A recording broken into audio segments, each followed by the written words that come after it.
नमस्कार। Book audio में बहुत बहुत स्वागत करता हूं मैं आपका दोस्त ब्रजेश। और दोस्तों, आज लेकर के हाजिर हूं मनीष कबीर रोमन का कहानी संग्रह अनजाने क्लासमेट, अनकही दास्तान। पेश है भाग 2, दूसरा किरदार, मासूम विद्यार्थी जय। चलिए बढ़ते हैं कहानी में आगे की ओर। अमन मुस्कुराते हुए बोला, बहुत अच्छा है यार मानना पड़ेगा दोस्त, अच्छा है, अब तो वो हमारी भाभी है फिर। जय मुस्कान के साथ शर्माते हुए बोला, अरे नहीं यार, पर यार इतने दिनों में एक भी दिन मुझसे बोली नहीं है। अमन, अबे तू ही बोल दो ना फिर। जय, यार तुम कुछ करो, मैं कैसे बात करूं। अमन, जय अब तुमने बताया है, देखो मैं कैसे बातचीत करवाता हूं, सोचने दो जरा। जय को इस बात से तसल्ली हो गई थी कि अपना टेंडर बता दिया। अमन ने सोचा कि अब एक दोस्त की मदद तो करनी पड़ेगी, क्योंकि वादा जो किया है। दूसरे दिन संडे की वजह से सोमवार को अमन कॉलेज गया और जय भी आया। उस दिन अमन ने गौर किया तो देखा कि जय एकटक होकर दिव्या को देखे जा रहा था। जब प्रैक्टिकल का टाइम आया तो अमन ने कहा, देखो जय, अब तुम दिव्या के पास ही प्रैक्टिकल किया करो, और अब मैं तुझसे ही पूछूंगा ताकि दिव्या को लगे कि जय बहुत होशियार है। मतलब दिव्या के सामने तुम्हें ऐसे दिखाएंगे कि तुम एक पढ़ाकू लड़के हो। अब क्लास के अंदर अमन और जय के बीच चालें चलने का खेल शुरू हो गया। अमन का मुख्य उद्देश्य जय को दिव्या की नजरों में लाना था। समय मिलते ही अमन दिव्या के बगल में बैठ जाता और कभी जय को बैठा देता, कभी उसे अपने पास बुला लेता तो कभी बहाने से अमन दोनों के बीच से चला जाता था। दिव्या अब समझ रही थी, लेकिन जय की इतनी हिम्मत नहीं थी कि दिव्या से कुछ बोल दे, क्योंकि शर्म और संकोच बहुत था। चूंकि जय की चाहत सच्ची थी, क्योंकि जिस लड़की की वजह से उसने अपना कॉलेज तक बदल लिया था, तो सच्चा होना स्वाभाविक था। जय की परेशानी दिन प्रतिदिन बढ़ने लगी थी, क्योंकि अभी भी दिव्या से बात नहीं हो पा रही थी। उसे लगता था कि कब तक ऐसा रहेगा, कब क्या होगा, ये कैसे होगा, और अपने दिल की बात अमन से कहता था। अमन ये सब समझाता था। कॉलेज में जय जैसे भी स्टूडेंट्स होते हैं जो दिल के सच्चे और अच्छे होते हैं, पर अपने भारतीय समाज, परिवार के बंधनों और परवरिश के कारण अपने मन की बात कभी नहीं कह पाते। मैं नहीं कहता कि ऐसा होना ही चाहिए, पर कम से कम दोस्ती करके अपनी बात कर लेनी चाहिए। ऐसे परेशान होने से क्या मिलेगा। मगर स्टूडेंट्स का दिल तो होता है ना। जब एक न्यू स्टूडेंट कॉलेज में आता है तो बहुत संकोची और डरा होता है, क्योंकि उसके लिए सब कुछ नया होता है।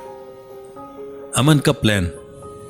जय की परेशानी समझकर अमन ने एक प्लान बनाया कि यार जय, तुम एक काम करो, उसके घर पर फोन करो। जय को अब चिंता हुई और कहा कि दिव्या का मोबाइल नंबर कैसे मिलेगा। तो अमन ने बोला, यह काम मैं करूंगा।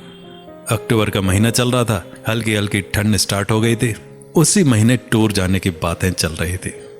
एक दिन की बात है, ऐसा मौका आया जब अमन और जय कॉलेज में गए तो अमन ने देखा कि दिव्या क्लास के बाहर बनी बालकनी में लैब के दरवाजे के पास खड़ी धूप ले रही थी, वो भी अकेले।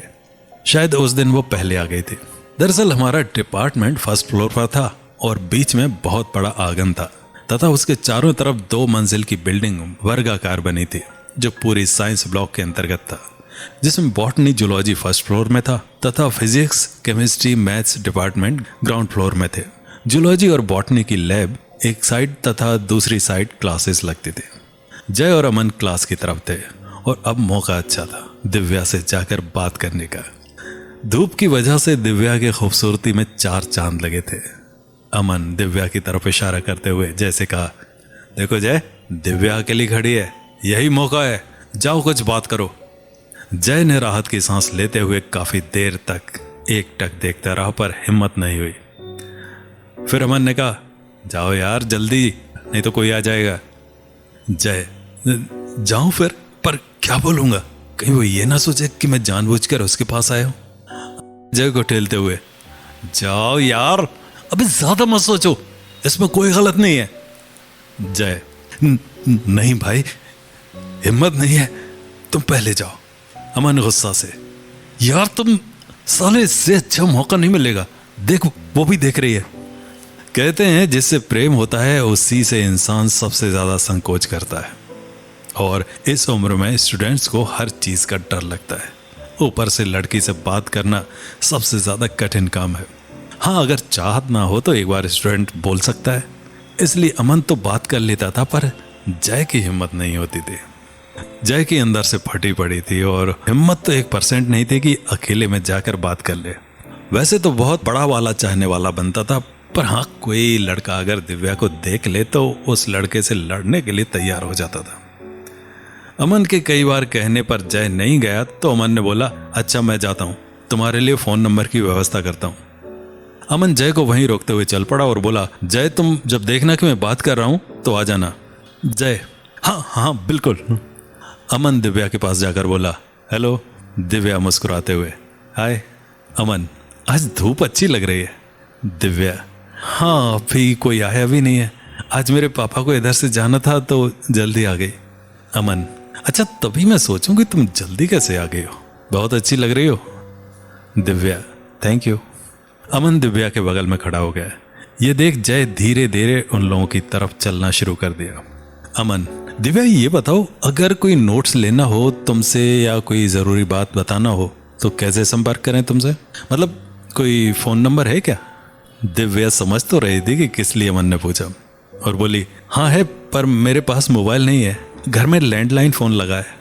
अमन हिचकिचाते हुए थोड़ी धीमी आवाज़ में, अच्छा क्या दे सकती हो, मतलब कोई ज़रूरी काम होगा तो घर वाले मैं फ़ोन करके बता दूंगा।